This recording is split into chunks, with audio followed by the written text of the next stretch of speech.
मनोजवं मारुततुल्यवेगं जितेन्द्रियं बुद्धिमतां वरिष्ठं वातात्मजं वानरयूथमुख्यं श्रीरामदूतं शरणं प्रपद्ये। अगली चौपाई। भीम रूप धरि असुर संहारे, रामचंद्र के काज सम्हारे। गोस्वामी तुलसीदास जी कहते हैं कि हनुमान जी ने भयंकर रूप धारण करके असुरों का संहार किया। इसलिए नहीं कि हमारा नाम हो, वे तो राक्षसों का संहार इसलिए करते हैं कि भगवान का नाम हो, भगवान का नाम लेने वाले निर्भय हो जाएं। अब देखना यह है कि भगवान राम सूर्यवंशी हैं और सूर्य में 12 कलाएं होती हैं। भगवान कृष्ण चंद्रवंशी हैं, चंद्र में 16 कलाएं होती हैं, तो कृष्ण जी 16 कलाओं से युक्त हैं।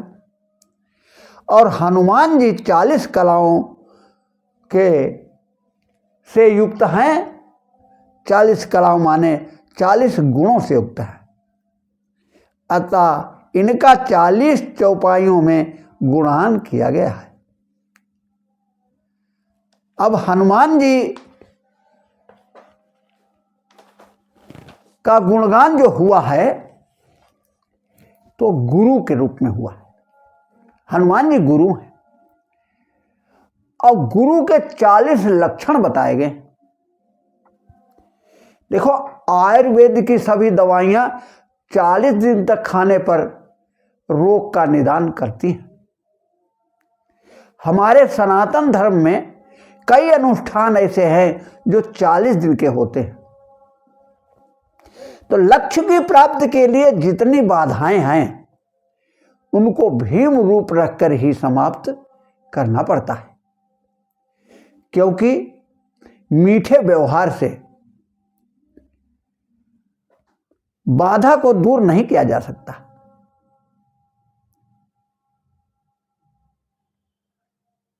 जैसे शंकर जी ने काम को ऐसा दंड दिया कि फिर वह कभी शंकर जी के पास नहीं आया, और नारद जी ने प्रिय वचन कहकर उसे छोड़ दिया तो उसी काम ने नारद जी को बंदर बना दिया,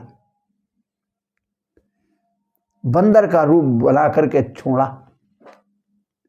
अतः बुराइयों का अंत कठोरता से होता है,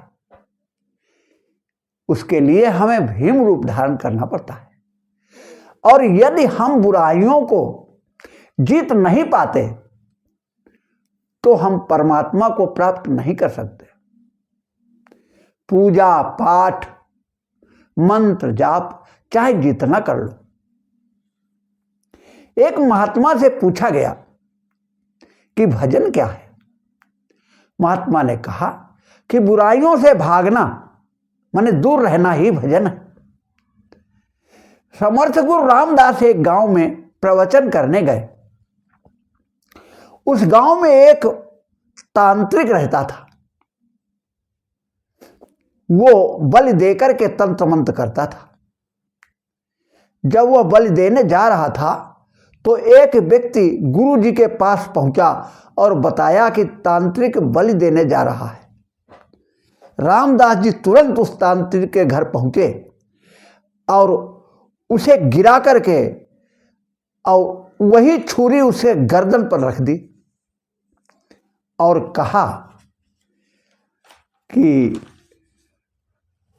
स्वप्न में देवी जी ने कहा कि मैं मुर्गे का खून नहीं पीऊंगी, मुझे तो तांत्रिक का खून चाहिए। गुरु को भीम रूप धारण करना पड़ा, तब जाकर के उस प्रथा का अंत हुआ। श्री राम जी का काम तो बहुतों ने किया। इस रामचरितमानस में भी बहुत लोगों ने प्रभु का कार्य किया, किंतु राम के काम को संभाला केवल हनुमान जी ने। संभालने का अर्थ है कि जो काम हाथ में लिया जाए उसे विधि विधान पूर्वक किया जाए। अंगद भी श्री राम जी का काम करने लंका गए किंतु पूरा नहीं कर पाए। राम ने अंगद से कहा कि काजू हमार तासुहित होई, रिपुसन करे उबत कही सोई। किंतु क्या अंगद कार्य कर पाए? क्या अंगद युद्ध टाल पाए? काम संभालने के लिए 3 चीजों का होना बहुत जरूरी है। नंबर 1, तदर्थम, हम सब कार्य भगवान के लिए करें, अपने लिए नहीं।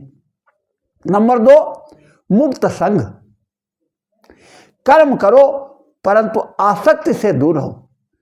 कर्म करने के बाद फल में आसक्ति ना हो, क्योंकि जो तुम कर रहे हो वो भगवान ही करा रहे हैं, ऐसा भाव मन में होना चाहिए।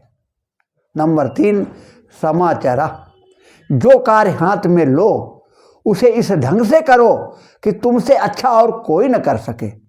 भगवान के कौन से काम?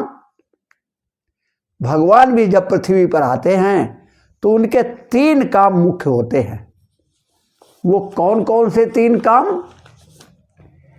नंबर 1, साधुओं की रक्षा करना। साधुओं की रक्षा करना ये प्रभु का कार्य है। कार्य तो राम जी ने किया लेकिन संहारा हनुमान जी ने।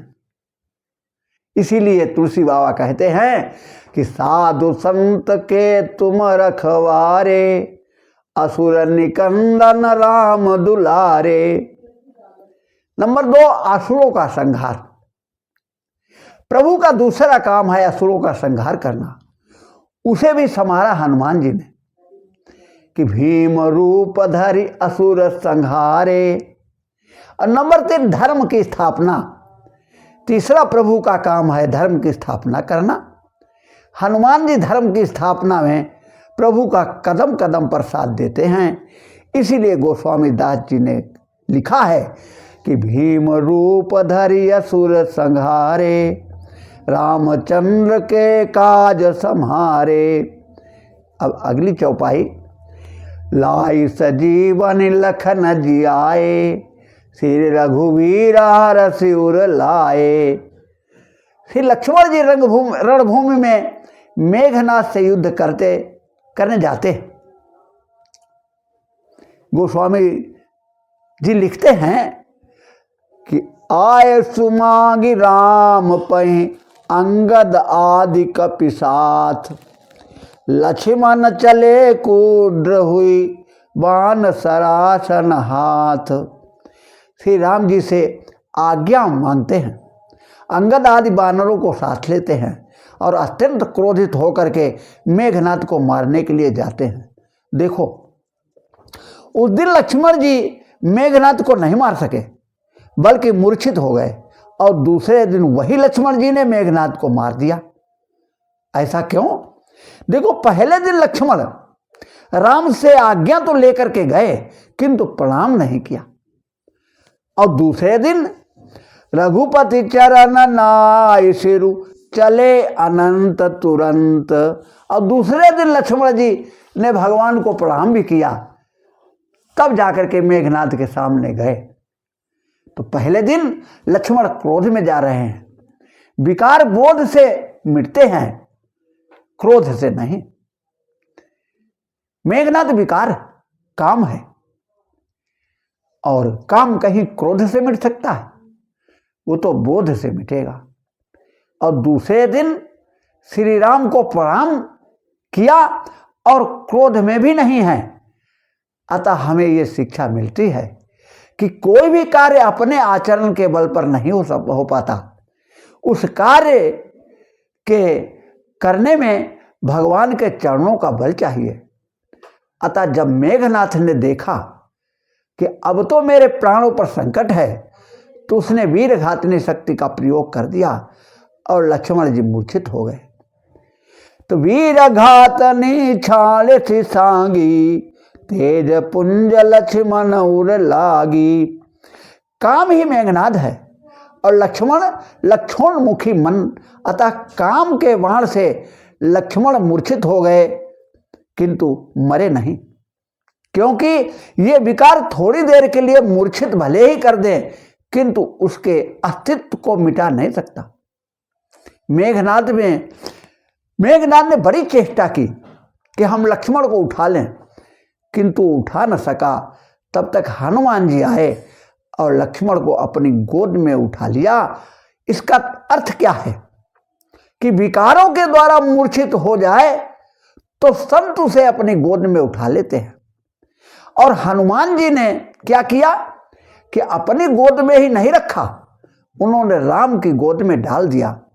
बस यही संत का काम है कि संत जिसे अपनी गोद में उठाते हैं उसे भगवान की गोद में डाल देते हैं। सियावर रामचंद्र की जय।